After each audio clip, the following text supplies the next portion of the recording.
Hello everyone, my name's Jay Tilson and I'm here to talk about protecting the hybrid worker with SSE.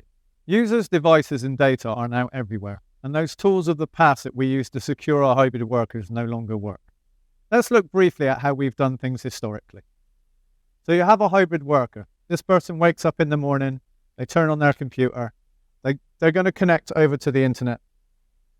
They're going to then traverse over the internet into your firewall, where they're then going to traverse down through some kind of VPN concentrator. They're then going to go into a DDoS defense system, and then they're going to traverse up through your SSL decryption, through some form of IPS, through some ACLs, and we all know how problematic they are, and then they connect on your WAN. This creates a number of security risks. The users are going to be on your WAN. They can go east-west. They can do lateral movement. They've pretty much got access to all of the systems on your WAN.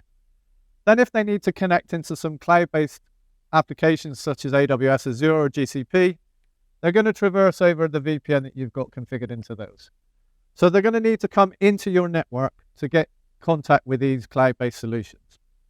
Additional to that, you've got ports open on your firewall, both inbound and outbound, and that creates a security risk. And also, if this hybrid worker needs to get access into a SaaS application, such as Salesforce, they're going to need to traverse, again, the same route, but they will then go back out to go up to the SaaS platform. And this creates issues with backhauling, with latency, and with cost. So you've got all of these on-premise solutions.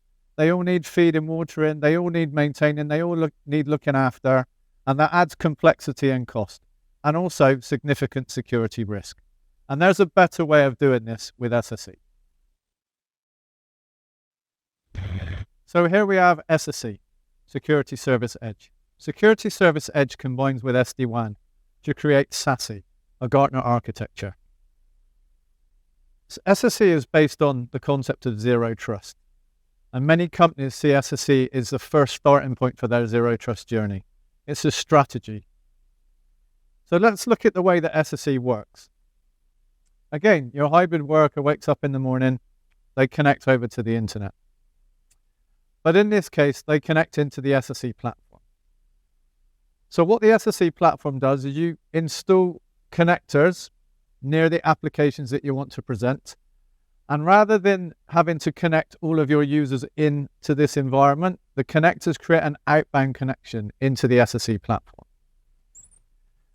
This means there are no firewall requirements here. It's only outbound connections, and there are no inbound connections.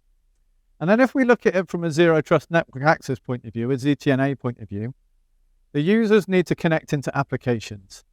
So they connect into the cloud. They are then brokered. Those connections are checked against posture. And if the user passes posture checks and authentication, they are then connected into applications, either, as I said, on-prem or into the cloud. Therefore, they are not connected onto the network. There is no risk that there's any lateral movement. They cannot go east or west.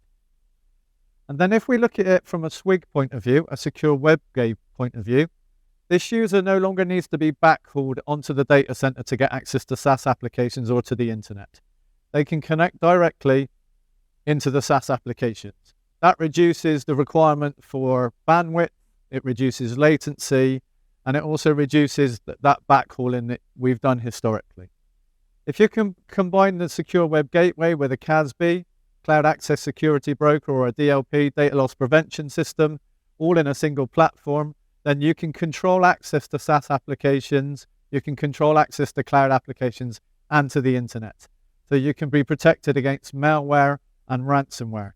So this is the future, and this is how we should be doing things moving forward. Thanks for listening today. I hope you've enjoyed it as much as I have. Please go ahead and visit our website for any further information.